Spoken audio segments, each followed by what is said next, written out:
Church should be the safest place for every single kid. Seminaries are even starting to have classes in children's ministry and youth ministry about kids who are neurodivergent or kids who experience trauma.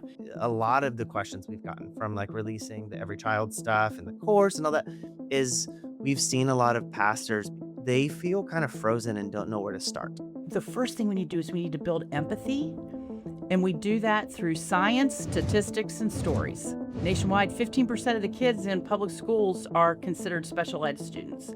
That's just diagnosed, by the way. Correct. And you should have at least that percentage in your church. That's such a great metric. Then you can use science that shows, there's great science on trauma that shows how trauma rewires the brain. You know, all these little roads that are being built and this little sweet, precious child, they get... Well, hey everyone, welcome to the Amazing Kidsmen podcast. And today is truly amazing because I don't know how we procured this. I don't know what deals had to be made, but we've got someone on the podcast today that is a legend. They're a big deal. They happen to write one of my favorite books that I read in 2025. And she's just an all around incredible human. So please give an amazing welcome to none other than Kim Botto. Hello, Kim. None other. Tyler, I like when you do that. I like you to set the bar low. Then people are like, oh, this is great. You set the bar kind of high. So I'm just your average Joe out here trying to do good in the world. If you want me to run it back, hey guys, welcome to the Amazing Kidsmen podcast. I want to apologize in advance. It's just me and Kim today. So that's kind of low. That's too low. Yeah. That's Okay. Too low. Got it. Well, hey, thanks for coming on. Yeah. Thanks for inviting me. Always fun to hang out with you virtually or in person. Kim, there's a lot of questions I have. And so I want to be respectful of just all the knowledge that's inside your head. But you've done a lot in the past couple of years. And you've kind of found yourself in a space that is helping people and bring awareness to some things that like you can see God's kind of stirring in children's ministers and student ministers and senior pastors' hearts. So I've got a couple questions around that. Okay. I also want to say last year you released, was it last year the book released for Boundless Hope for Every Child? Yeah, it's not even a year old yet. It's not even, okay. Yeah. And for anyone watching or listening, it's really not me embellishing or being funny or silly. Like it's one of my favorite books I read last year. So thank you, Tyler. You and Sam Lewis released books last year that were two of my favorite books for especially the Kidsmen community.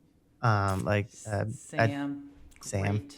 Great. Fun fact, ratings on Amazon go all over the place. Yeah. But last week, our books were number 1 and 2 in children's ministry. Let's go. Thank you, So I'm God. like, my friend Sam and me, look, he was number 1, I was number 2. But yeah, his book is great. Was it theology? Teaching theology to kids. Yeah. And it's I always joke with him, like, you wrote the book on teaching theology to kids. Let's talk about it. But literally, yes, and he did. so it's great. Like, talk about like how to teach theology to kids, and then let's talk about how to be inclusive and how to support our families and our churches, and let's see kids the way that Jesus sees them. It's really, I feel like that's a really great foundation to start with in kids ministry. So you wrote that book, and but you were a next gen pastor for a very long time. Like you did kids, you did students. Very long, Tyler. Longer than you've been alive, probably. Maybe, I don't know, but you've forgotten more things than I will ever know about kids and student ministry, and like you're just a legend in that space. But I mean, how long were you doing full-time vocational ministry before you like stepped into a different season? Well, full-time, 25 years. Got it. But okay, non-full-time? 40 plus. Wow. I mean, longer than that, really. I was part-time for a while when my kids were little. I actually started on a different path. I have a master's in business administration and finance, which nobody at the church in the finance department believed me that I had that. Because it's like, God, I mean, they're like, you do not. Show me your certificate or your diploma. God rewired my brain. But so I worked at a bank. I, managed a bunch of people. But that really helped prepare me for work in the church. It wasn't wasted. So yeah, No. and even then I was volunteering with kids. They required us to do volunteer work. I'm working with, junior achievement in schools that, all the kids are living below the poverty line. So kids have been a through line no Yeah. matter what I'm doing. Well, and you did kids and next gen for a long time, but at some like you where you found yourself now, like you have found yourself in this awesome like neurodivergent space, and I truly mean it's awesome. Like it's like really cool, and it feels like God is stirring that up. Like there's like the awareness of it is being stirred up, of people realizing like, oh hey, like scales are falling off the eyes of we've got to do better. We've got to do this. How did you end up here, like, in that space? Like, did it start when you were on staff at a church somewhere? When I finally sat down and kind of looked, years ago, like, where did this come from? I have always enjoyed the kids that were on the outside of the circle, Hmm. that the leaders wanted to call their parents. When I was in high school and I would work vacation Bible school, I would have a little group of typically all boys that no other leader wanted to work with.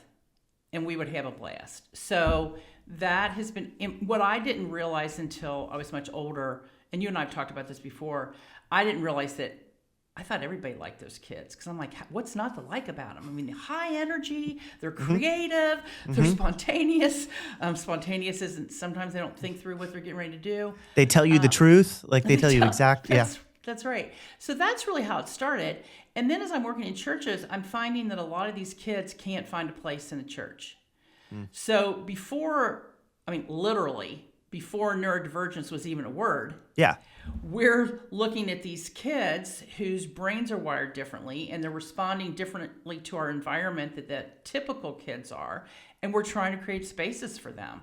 So that's always had it. And then as it became more of a thing, what happened was we would get kids in our church that were kicked out of other churches. So churches would call and say, so I heard Bobby's coming to your church. I'm like, oh, Bobby, we love Bobby. His buddy just went to his birthday party last week. Yeah. And they're like, what? And so local churches started asking, saying, can you help us? And we're like, absolutely. Because I would much prefer that the child stay at the church that he is at than have to go through the really hard stuff of trying to find another place and believing that he doesn't belong at a church. So that's kind of how it started. So when I thought I retired, I actually, as you talk about stirring things up, I had more space because I wasn't leading a, large kids and student ministry. So I started working with more churches, which was really great because it gave me just different perspectives. And all, churches are really different. And so that's how it started. And also in that, so I have a nephew who's in his early 20s who's autistic. Yeah. And 20 some years ago, it's still hard today. It was even harder then. So I looked at him and how it was sometimes a struggle socially in a church. So that was part of my journey. And then also 20 years ago, we adopted our youngest at the age of 10. And then a couple years later, we adopted our daughter Sasha at the age of 15. And that's when I learned that a child's behavior child's background impacts their behavior right now. Because we were super naive. We thought we're pretty awesome parents. We got 3 kids that are kind of, sort of stable. And it didn't make any difference that our girls were in a safe environment. They still felt really unsafe because of everything that had happened to them. So it was all that stuff coming together. We know that kids ministry leaders are always trying to figure out how they can get the most bang for their buck when it comes to tools and curriculum.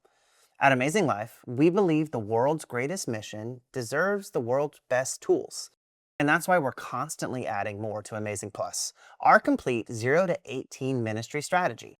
Everything you need to lead the next generation, a comprehensive curriculum adapted to every age's specific development, world-class media to teach kids in engaging ways, and a custom parent app to engage families Monday through Saturday.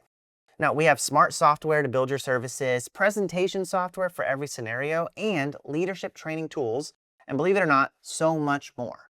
You can try Amazing Plus for free for 30 days right now. Go to joinamazing.com/free trial or click the link in the description. Now, back to the podcast.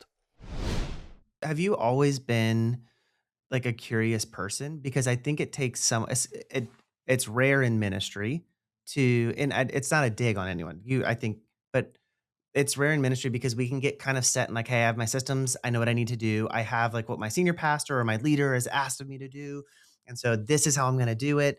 But you seem like you've always been curious and like we're doing this, but like, what's this? What's this over here? What's like, you seem in tune with like, and open to like, what's God doing here? Like, has that always been a part or did that develop later? Um, it's always been a part, not always described as curious. Huh. Um, you Okay. know, I mean, I asked a lot of questions of teachers, even Yeah. when I was little. Why are we doing this? And why can't I do this? Um, Inventing new games on the playground. Well, why can't we play Why do we have to play Foursquare this way? Why can't we do Eight Square? And so it's always been a thing. And however, people can learn to be more curious just by like some of the people like I've talked to and they say, I wish I could be more curious. I said, well, before you say anything, ask 2 questions. Like if somebody asks you something, just ask them 2 questions. It's so good. What's so interesting is like, I don't think, and this is what's so cool about God. And I'm saying this and I'm never here to just make you feel good about I hope you feel good about yourself, but like, I'm not saying this just because you're here in front of me. What I'm saying is like, God will take ordinary people. And what I have found 10 times out of 10 is it's the curious ones who just say yes, that all of a sudden end up in a space to where it's like, hey, I actually wasn't trying to start something or do a movement here. Like I just, like I legit noticed something and I think the Holy Spirit dropped it in my heart. Like this is how Jesus sees it. And so I'm just trying to raise awareness of it of like, hey guys, I think we're doing it different, but you're so good at that. Like, and so I think, you know, as you found yourself here, like God's really given you an influence and a platform to help people become aware on how we can minister to every child, every family, like how our churches can become inclusive. And we've talked about this. And like, Right. for those who don't know, like Kim did this, like she wrote this book. She also did this awesome course where she kind of walks you, I would hope it'd be you and your team through how to maybe change your mindset and to approach different things the way that God could possibly see them. And it's an invitation. It's not just teaching, it's inviting you into like, let's have combos. But you have found yourself in like a space where you're influencing those people. And like, did you like, would 25 years ago, Kim be like, yeah, that's where I'm going to end up? Like, would you have been like, yeah, that's my trajectory? Absolutely not. Yeah. No. Yeah. I mean, I don't know what I thought it would be. Gosh, I'll have to think about. Yeah, I don't even. I mean, I always loved kids. I wanted to be a school teacher, but then somebody talked me out of it. So I majored in business instead. You know, the major everybody picks when you don't know what you should major in. But no, I never dreamed it, especially at my age, Tyler. Um, I, I am just so honored when somebody will ask me a question or want me to partner up with them to, uh, to make their church a place for every child. It's just it blows my mind every time. Yeah. Yeah. So like I think what's been really cool and even just behind the scenes and having gotten to know you even over the past year, like what you are, this is a testament to you. Who you are behind a camera or behind a platform or behind social media is the same person. And sometimes like I'm like, if I want you to have a podcast that's separate than the one you have, but a podcast is like Kim's hot takes, and I just want 5 minutes of here's my hot takes for the week. Like, Oh, that could be. No, I need edited. I need to be edited. no, the world needs it. But what's been really cool is I think a lot of the questions we've gotten from like releasing the Every Child stuff and the course and all that is we've seen a lot of pastors be like, this has been so helpful because, especially whether they're kids or student or a family pastor, they feel kind of frozen and don't know where to start. Like they're aware of and recognize that there's a need, but there's this hindrance and hesitation of like, well, I'm not certified or I don't have a degree in that, or hey, I don't. And so it feels like an all or nothing decision for them. And you've just gotten so practical and like, please, there's so many other choices in between this and this. Like we can, so what would you say to a pastor that's watching this, that's maybe in that boat? Maybe they haven't gotten to see all the stuff we've done, but like, hey, I'd love to do that, but I don't know anything. I'm not equipped. I'm not prepared. I'm not certified. I'm not an expert. What do you tell people like that? Well, first of all, you don't need to be an expert. Hmm. You need to be kind. You need to be curious. You need to be flexible. Sometimes, especially in ministry, we can get this is the way we've always done it. Like Tyler, can we ban that from our vocabulary? Please. This is the way we've always done it. Instead, let's look at how we might do it. I will also say, you said something about senior leaders being aware. I actually don't know that they are. It's my next question on here, so I'm so glad you're talking about this. Because Lifeway did a survey, I think it was about a year ago, and they asked senior pastors, would a person with disabilities feel welcomed in your church? 99% said yes. No, It was like 99. 99. And it was 80-something percent strongly agreed with that someone with disabilities would feel welcome. Well, then they showed the results of that survey to families who had kids with disabilities, and they're like, what? So where are these churches? Yeah. So I think there is a lack of awareness, because if you're not in proximity to someone who has disabilities, or a kid who has had a really hard background, maybe has been in foster care or adopted, you don't know the impact that has on the child and their family. So I think the lack of proximity is a challenge. And so I would, if there's senior leadership that's listening to this and they're going, well, I don't know anybody. They're out there. Nationwide, 15% of the kids in public schools are considered special ed students. So they That's need just extra diagnosed. That's just diagnosed, by the way. Correct. Yes. Correct. So there's actually more, but there's 15% that are getting extra supports. Right. So, and I think I've grown in the way I approach senior leadership, and that I used to, it was like Great Commission, all the nations, includes the autistic kid across the street. And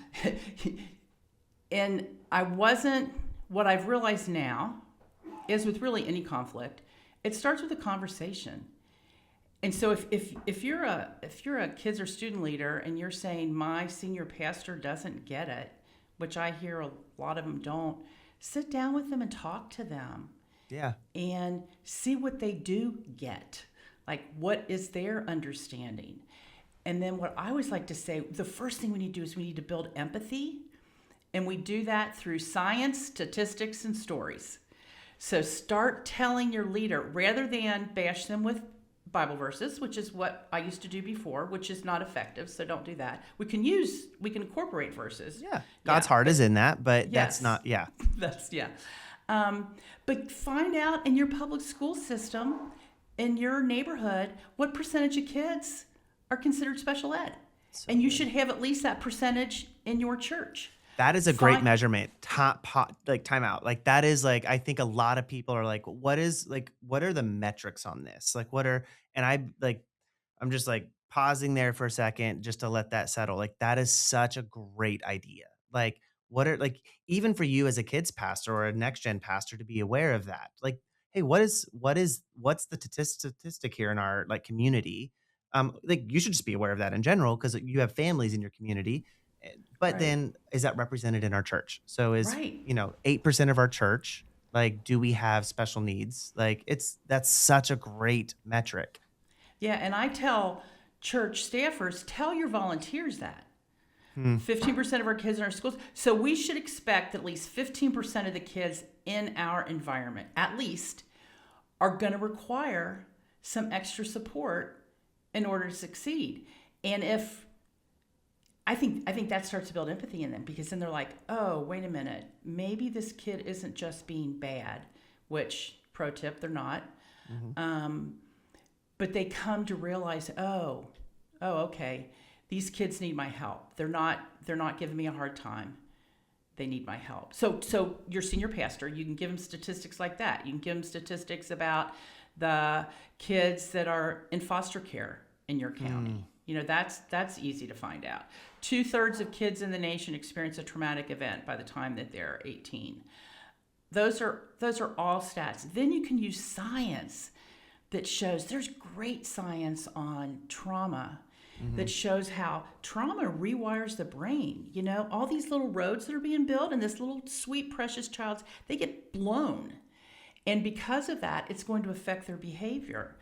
And so we should be celebrating if we're having kids with big behaviors in our church and kids with hard stories, we should be celebrating that. I mean, church should be the safest place for every single kid. And talking about hard stories, because since our 2 youngest have hard stories, church is often not a safe place for their hard stories. They start to finally feel safe and open up, and then they tell their story, and our faces convey, oh my gosh, please stop talking. So that's enough. We used to do, because I can get pretty intense, we would do a little circle around our face with our pointer finger, which would indicate what's your face communicating. Yeah. Sometimes you're thinking about 15 things. Oh yeah. And so what you want to communicate, I'm here, I want to listen. Yeah.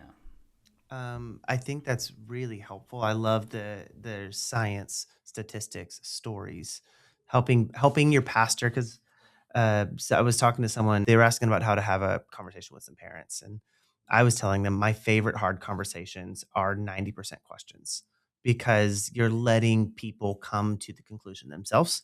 And it's not manipulative. It's legitimately, hey, I'm going to approach this with curiosity, so it doesn't come across like I'm accusing Right. you or being. But you ask, and because so then he like, I'm not outing them or anything. I'm just, but they were like, we're having a hard time, and they're not cooperating with us. And so he's like, I'll ask them questions like, who do you think you are? I'm like, that's the wrong question. That's not Yeah. that kind of question. Let Like, me review your questions before you yeah. ask them. I was like, let's talk through some of those questions now. But genuine curiosity, like, hey, can you help me understand, like, what would help you? Like, what would support you in this? And walk it through. So even with a senior pastor, it's like, hey, what's your heart for us serving our community and our families? Like, Yes. do you know how many Yes. families we have that have like special needs or kids with trauma? Like what would be your heart? Would you want this to be a place where, parents could be in service and they get ministered to by the Holy Spirit and get to be a part of worship and all that, and kids can also have the same experience in our kids ministry or student ministry? Okay, that is your heart. Great. Like, is there anything specific, or, like, I think questions where you're letting them be a part of it and not just coming at them where it's like, we need Absolutely. to be doing this, and we went through a course and Yeah. you're not help. It's like, hey, I've tried that. Not yeah, effective. it's not. And it puts them on the defense. So like partnering with them. But that's what it was literally one of my questions, and you got there so much better than I could have asked. But it was, we get a lot of pastors just saying like, hey, like, I have a heart for this. I see it. Like, I've watched us have to like fail families, and I don't know how to get my senior pastor on board. And that's probably a bigger trend right now, even than like, I think kids pastors and student pastors who are in the weeds and in the Mm-hmm. communities of kids and In parents and proximity. proximity are feeling it. And so then it's trying to get them. But I love even the story piece. Like, hey, let's collect stories. Like, hey, can I Mm-hmm. tell you about a family that we couldn't help this week? Right. Like, we didn't have the capacity, or we didn't have the tools, we didn't have the resources. Is that your heart? I don't think it's your heart. Like, what can I give you some, and then come with options, like come with Yes. solutions. Don't just come with problems. But that's Yes. so helpful. I love In that. small steps. And as we're telling the stories, we need to make sure too that we protect children not just physically, but we protect their stories too. So some Mm, stories we might not share the name.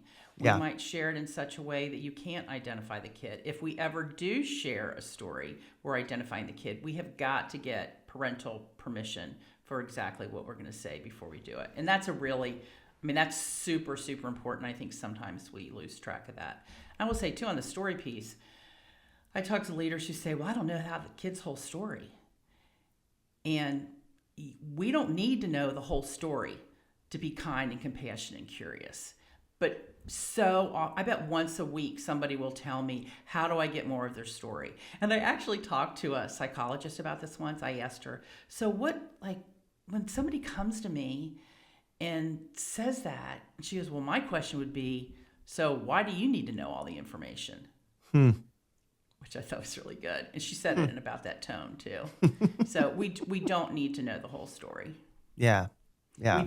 We need to know there is a story. There's always a story that we're not aware of, that we don't know all the details.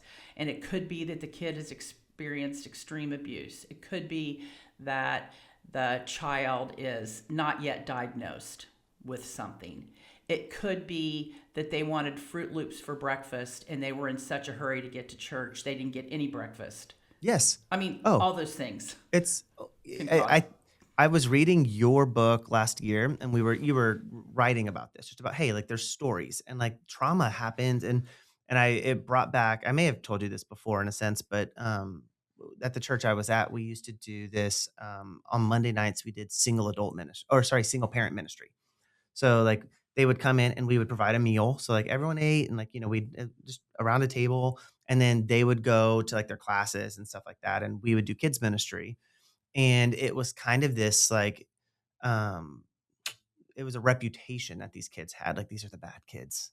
Like, oh my goodness, they can't sit still and they talk back and they get in fights. And I was at that time I was maybe 18 or 19 years old. So I was serving, like I was on staff, but I just served on that night. Um and it was just this kind of accepted thing, like, oh, these are the bad kids. Like, ugh, we can't do too much structure here this night. But and while reading your book last year, it hit me. I was like, well, hold up. Well, of course, these kids who've had a maternal or a paternal like figure in their life step out, are going to have some behaviors in response to things in their brain being That's rewired right. and being That's blown right. up. And like for us to expect, and it's, I think normal is a weird word anyway, about like for us to expect them to be normal or to behave like kids who haven't had the same story or experience is ridiculous.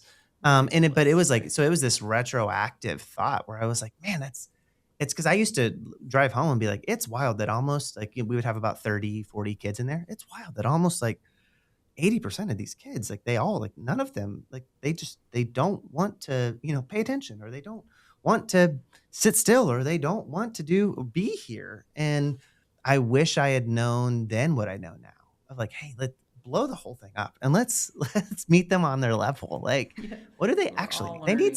They need a safe place just to be able to Mm-hmm. process. Right? And so like it was, I love that your emphasis is on like there is no bad kid. Like it's not about bad kids. It's about, and let's see kids the way Jesus sees them. And I think that is a big movement happening right now. As I Mm-hmm. look across kids ministry, and as I get to talk to a lot of kids pastors every week, which is so much fun. But as I Yes. do, that's something that you can, someone once told me a long time ago. He was like, Tyler, like look at where's God's hand and then just go do that. Like go do that. And it feels like God is just resting his hand on the light switch of like, hey guys, like there's way more here than you realize, and there's more opportunity here than you're actually taking advantage of. And like, Mm-hmm. here's my heart towards these kids. So would you pay Mm-hmm. attention? Would you get curious? Would Yeah. you let down your like offensibility of like, how dare this kid not, like, it's pride. They don't respect me. They don't respect me. They won't That's listen. Like, it's I want pride. okay, I want to do a timeout on what you just said. I think us being offended is one of the biggest barriers to providing a safe place for every kid. I agree. Just what you said, you get offended and then you're defensive, and these kids did not wake up saying they're going to come in and No, create chaos in our room. no. They didn't do that. And Dr. Ross Green, he wrote The Explosive Child and a bunch of other books. He says children do well when they can, and he's worked with a bazillion kids.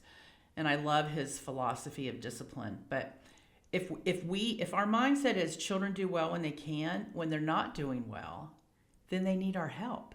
How often have you had a volunteer or, a worker or someone, bring a kid out to you And like as you look back, you realize like I think this person was just offended. Like I think they were Oh, personally offended by this kid, and like they couldn't have the maturity or the humility to be like, this isn't about me. oh, a lot. And I will say, we always said on our team, serving in children's ministry is a privilege, not a right. Hmm. And if there are people who just view some kids as bad and too far gone, then children's ministry isn't the place for them, because the adults, kids determine what God thinks about them by what the adults of the church think about them. Yeah. So we can't have people like that serving our kids. I mean, there's a place for them to serve within the church, but I think so often we kind of get in this desperation mode, and it's an honor to serve in children's ministry, and not everybody's equipped to do it. I mean, maybe they can stock our closets or something. I'm laughing as I'm saying that, but that's a very valuable thing. Yeah, absolutely. Yeah. Yeah, we need people to do that. This is gonna be my last question for today, but I'm very curious because I like the way your brain works. I think you're curious as you look across, like we just started a new year. And so, but as you look across the church and you look across, you also interact with a lot of different ministries and churches and things. Like what excites you? I think I just because today, you hear just a lot about like the negative stuff, like everyone's deconstructing and I'm not saying there aren't things happening, but what are you excited about? What makes you hopeful as you look across the church now and see what God's doing and stirring up? Like what makes you happy to be like, "Oh, I'm gonna do it today. I'm gonna jump in and I'm gonna be a part of building God's kingdom." Being at CPC, how many people were saying, "Oh my gosh, I had this kid that I thought was just bad, or I thought he just needed to eat more organic food and less screens." And I've realized that I can actually, when I change the way I interact with that child, I can then change how he views himself, how he views God, how he views the world. That is exciting to me. And I think now more than ever, especially with these kids coming out of the pandemic, we're having more behavior issues in school. So there's a lot of research being done on it. Mhm. So we've got scientific evidence on best practices in interacting with kids. And not a surprise, the scientific evidence lines up with scripture, lines up with the way Jesus interacted Look at how that with people. works. It's Isn't awesome. that great? Yeah. So that to me is very exciting, because people are changing the way they view kids, they're changing the way they interact with kids, and they're seeing they're not just a responsibility, but an amazing opportunity to help mold this child's mind as far as what a community of believers is and what Jesus thinks about them. I think that's super exciting. And I will say, people are starting to understand an autistic kid, they're not just a project or a problem to be managed. By creating a safe space for that child with that differently wired brain in our environment, we're better as a body. And the kids grow in compassion and empathy, because it's when you're around people who are different, you grow in that. That's super exciting to me, that we're not, back in the day, it was like you find a closet in the basement. Yes. And you throw a ball and some gummies in there, and you call it the room for the special needs kids. Yeah. I mean, And I'm not maybe exaggerating. VeggieTales got played at some point. And it was, That's yeah. right. Yeah. You would say VeggieTales. I would. Yeah, that's a whole nother story. Yeah, so we're not doing that anymore. Yeah. We're realizing that the body means the whole body. It means everybody. And that's super exciting to me. And seminaries are even starting to have classes, like in children's ministry and youth ministry, about kids who are neurodivergent or kids who experience trauma. That's exciting to me. That's cool. It's a whole bunch of good stuff. It's really, really awesome to get to watch and in small pieces get to partner with you on like, but you are doing such a beautiful job of allowing the Holy Spirit to direct and guide and to stir up in the church what God is passionate about. And Because you and I know he cares about these kids way more than we even could.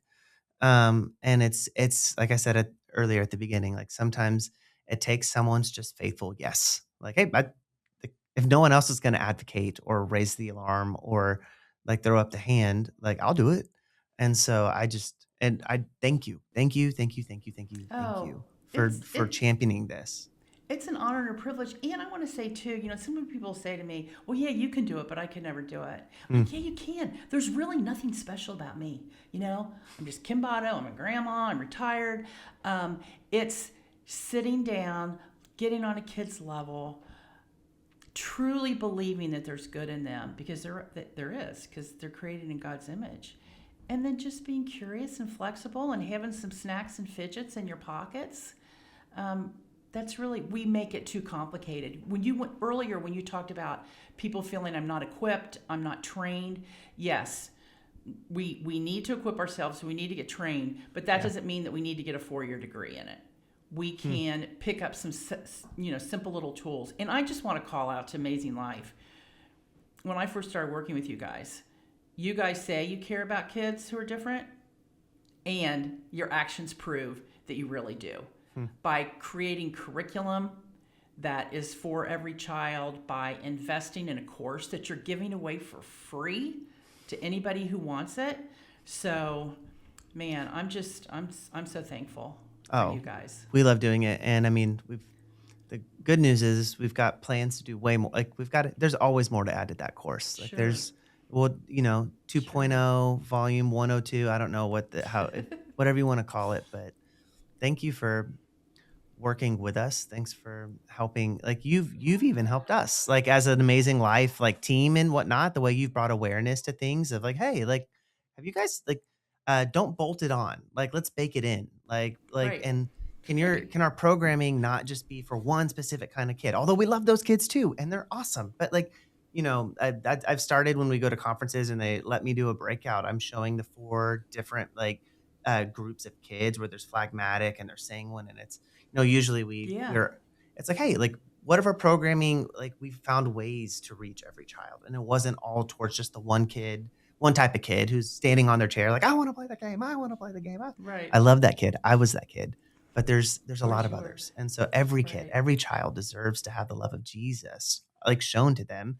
So you're showing us how Jesus would love these kids, Kim. So thank you so Mm, much. mm. It's an honor. It's Well, fun. And you know what? if You're missing out if you're not. you are, if people want to get your book, where's the best place to go find your book? You can get it on Amazon, Okay. and we have a what do you call it? We have an audiobook now too. Are you reading So it? yes, Oh, yes, I can't wait. I'm yes. gonna go get it. Is it on Audible? It's on Audible. Yep. Great. And Great. yeah, God bless Dave Little who listened to Dave. Oh my gosh, we can't get through this every without saying thank you, Dave. Thank you, Dave. Every single word he listened to. Wow. Yeah, you can get it there. And then also, there's a lot of churches that are reading it as a team. And Yeah. so if you go to kimbotto.com, you can get multi-copy discounts if you Okay. want to buy. And there's a discussion guide that goes with it. There's our mutual friend Nick Blevins Mm-hmm. created 26 huddles. So if you do pre-service huddles with your team, Great. just little short 5-minute trainings, you can get that too. So yeah, all that stuff. KimBotto.com. Kimbotto.com. Yep. Love it. Well, thanks for being on, Kim. We will Thank you, see much Tyler. more of you. Thanks for being around. Yeah, appreciate you.